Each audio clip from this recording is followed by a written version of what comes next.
Now we'll use the book to find what the exact time and height of a specific high or low water will be for a substation. So using the correction factors listed in the substation pages to actually predict what their highs and lows will be. Well, first we'll start with a question. Let's say, what is the height / time of the second high water at Stapleton, which is just in Long Island. I assume Stapleton is a substation. If it's not, we'll just pick one that's nearby where it would be on the list. So step one is you just need to find awesome. You need to find the information on Stapleton itself. So we come to the book here. We have to go back to the index, which I believe was page 115. So here's the index. We got to scroll all the way down to the S's.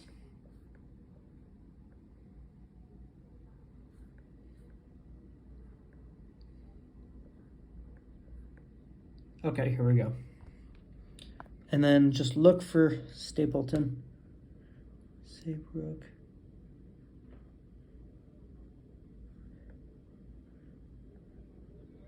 Stanley. Well, it looks like I was wrong. There is none. Stage Harbor, Massachusetts. We'll use that. So same question, but for Stage Harbor, Massachusetts. 1023. So now we just need to remember our reference number for the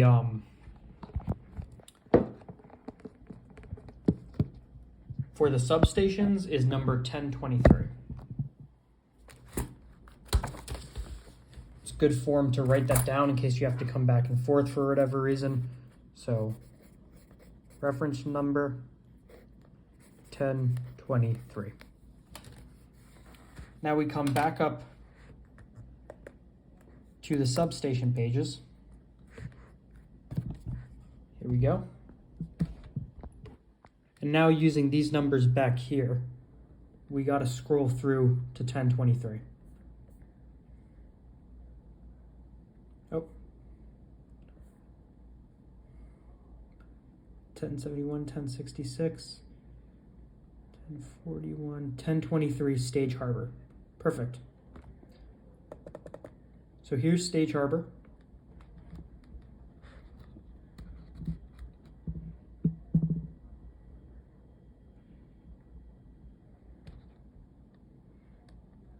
Okay, so it's important to remember this section header here, Nantucket Sound, that is not the main station. That's just explaining geographically where you are, where this generally is. The main station is always listed up over here. You can see there's none here because it all of these are on the same one. Down here is where any main station or any substations defined off of Newport start. But if you go all the way up, you can see everything here and down is off of Boston. So that's something else we have to remember. We're working off of Boston. But where's Stage Harbor? Now we have to record all of these correction factors. So you can see what they are is the it's broken between time and height. So the difference in time between our substation and the main station for high water and low water, and then the difference in height for high water and low water. So firstly, let's make the table on our notes. I'll write up here on Boston, and then we'll set up the table. So let's break it into time height. And we've got high and low, high and low. So this will just be, like I said, how many minutes elapse between high water at the main station and high water at the low station, either before or after. If it's a negative, that means it happens first at the substation and not at the main station. So we'll look at the times. Plus 55 minutes, plus 46 minutes. So high water,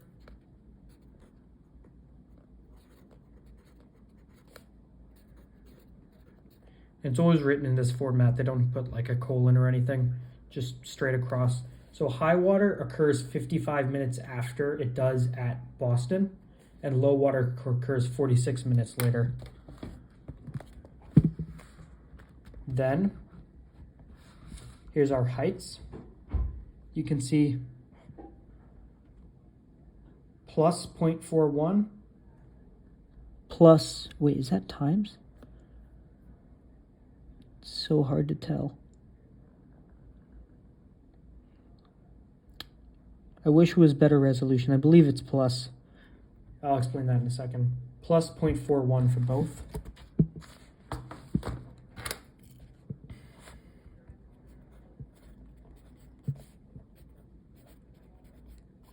So we'll take a step back and go over that now. The differences in high and low water in terms of height are almost always plus or minus, as in it's a certain amount higher or a certain amount lower.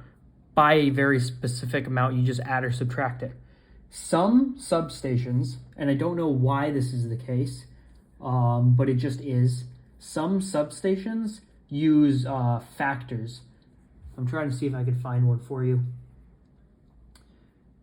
They use factors instead of adding and subtracting, and you'll see that'll be represented by a little asterisk next to it as opposed to a plus sign or a minus sign. If you get that little asterisk, all that means is that if instead of doing plus 0.41, you should multiply the value at the main station by 0.41 to find the value at the substation. It's in a small minority of them. I would say, here we go, here's one.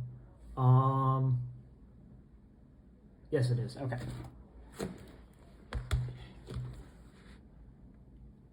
Where'd it go? Here's an example. Biddle Point, Delaware. It's still kind of hard for you to see, but you can see its times are still minus and minus because you can't have you can't multiply time like that. But its heights are times 0.64 and times 0.64, and then the one beneath it, Summit Bridge, is times 0.49. So these ones specifically, you would multiply instead of adding, whereas everything around it, you can see you add or subtract and you don't multiply anything. It's also a weird example that they all seem to be the same value, but you can see here that these ones, the low tides aren't any different, but the high tides are. Sometimes you'll have the low tides are different and the high tides aren't. Just know that there's no rhyme or reason to any of it. It all just happens the way it happens. Like I said, there's so many different variables impacting how high and low the tides will be at any given location. So here's our correction factors. Now we have to, again, go back to what our question said. Cross that out because we're using somewhere else. I already forgot its name. Stable Harbor, Stable Point. So what is the time and the height of the second high water? Oh, I forgot to give a day.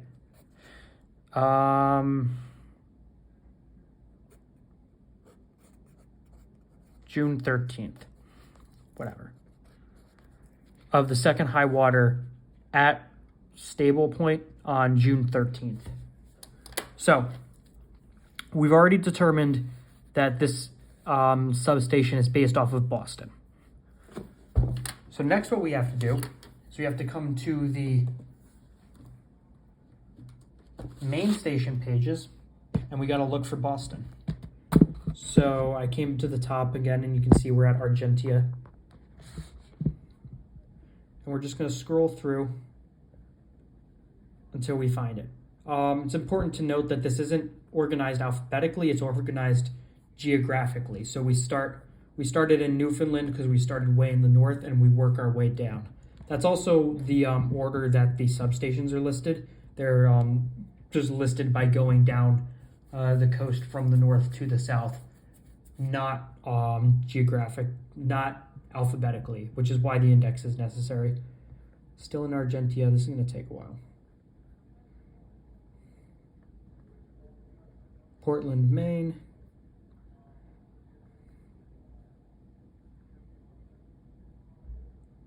Newport, Rhode Island. I must have skipped it. Boston, Massachusetts. There we go. So here are all the highs and lows for Boston. Now we're looking for June 13th. So here's the June section. We look for 13, which is, here we go. It's a Saturday. Okay. Now, some people will only take, actually in this situation, you only need to take one specific set of numbers. And that is, like I said, we're looking for the second high tide. So on the 13th, you can see that the second high tide occurs at 20. Ooh, this is actually interesting. Never mind, we're going to take all of these numbers. And you'll see why in a second. It's lucky that we picked this one. So we're going to take everything.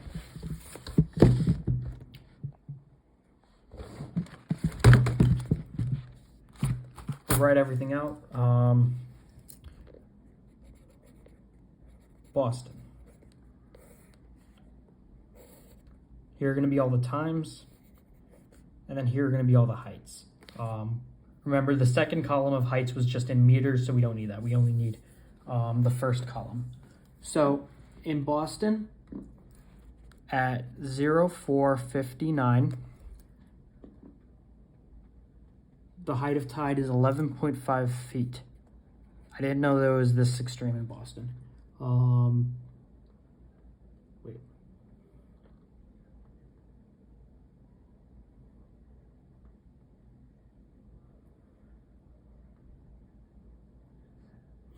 Sorry, I missed my place, but I do want to use this. I was looking at the wrong day, but I do want to use this other day instead because it is going to be helpful. So it's actually, the first one is minus 1.4. So the first time is actually a low tide, and it's 1.4 feet below the datum. Then we have our next maximum at 11:10. And it's 9.7 feet above the datum.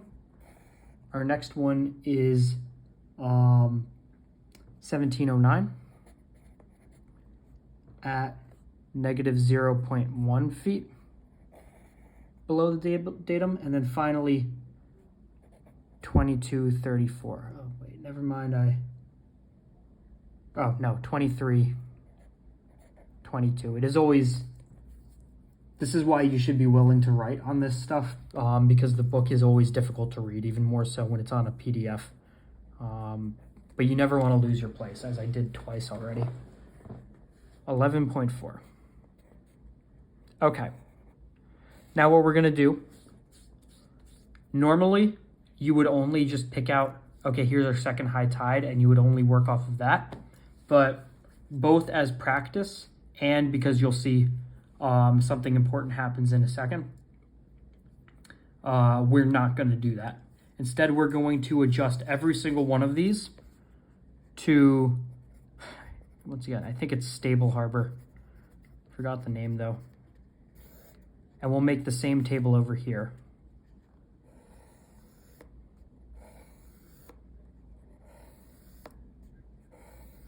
Okay.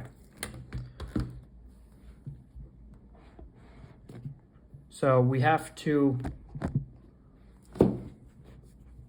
between these two, we have to apply the correction factors that are relevant. For instance, this low tide here, it's low just because you can tell it's obviously a lower number. It has a time correction factor of plus 46 minutes and a height correction factor of plus 0.41. And then this low tide has the same thing, plus 46 minutes and plus 0.41. These two high tides have an additional 55 minutes, and then in this case also plus 0.41. I want to stress, like I said, they won't always be the same, plus 0.41. So now I write it out this way because you don't want to get mixed up. It's very easy for people to apply the wrong correction factor and put a low tide adding in the correction factor for high tide or vice versa, or you get the heights wrong or anything like that. Very clearly mark out what is being applied to what value. So now we go down the line and we just add these up. So 4:59 plus 46 minutes would be 0.550 or 45, and its height is 1.4 plus 0.46, so 1.8 or plus 0.1, 1.81. Then at 11:10 we add 55 minutes, so that gets you to 12:05, and then we also add 0.41, so that gets you to 10.11 feet. 17:09, we go back to adding 46 minutes, so that'll get you 17:55. Yeah, and height, negative 0.1 plus 0.41, so that gets us positive 0.31. Always mark, if it's not necessarily obvious, whether they're positive or negative. I didn't need to for these because I knew that we were working off of positives, but the fact that we're so close to the line on this one makes it important to make sure you remember that these are all positive. Then 23:22, which is our second high tide, so this is the important one. We're going to, let's add the height first. You get 11.81, and then you add 55 minutes to 23:22. That gets you 0.0017. But look at that. 0017, in other words, 12:15 at night. It's the next day. We're not working off of the 13th anymore. We're now in the 14th, meaning this is not this is not the second high tide of the day, because now it's not even the same day. This now has to be the high tide we're working off of, because we just shifted everything over approximately an hour, meaning whatever tide occurred the day beforehand, the last high tide of the day before, it was probably like 23:30 then, and applying this correction factor would now be like 00:05 or something in the morning, making it the first high tide of this day that we're working off of June 13th, and this is now the second high tide. So this is totally null. We don't even need it anymore. Now we work off of this one. You don't always have to do all the corrections for every single tide in the day, but if you can predict that is going to happen, which I was able to just by looking at seeing that we're working off of something so late at night, then you should take more than just this one. You should take probably two in either direction. Sometimes it's good to start going into the next day or the previous day if you're close to the edge there. So you want to take enough that you'll be able to be confident when these numbers inevitably move, and then you can get the final information. So what is the height of tide? and the time of the second high water at Stable Harbor? Well, the second high tide occurs at 12:05, and it has a height of 10.11 feet. So that's how you do it. If you were given another location and another time, you would just go into the index, find your reference number, take that to your substations. On your substations, you would get the main station you're based off of, as well as all of your correction factors. Remember, some of the correction factors might actually be factors, might be something you multiply off of for the heights. Most of the time, they won't be. You then go to your main station, you find the specific day you're looking for, and then you apply all of your correction factors to the times of high and low water. Either all of them if you want to be safe, or just pick the one you're looking for if you're confident that it's not going to become irrelevant. Apply your correction factors, and that will give you the true height of tide and exact time of a high or a low water whenever you want to look for one.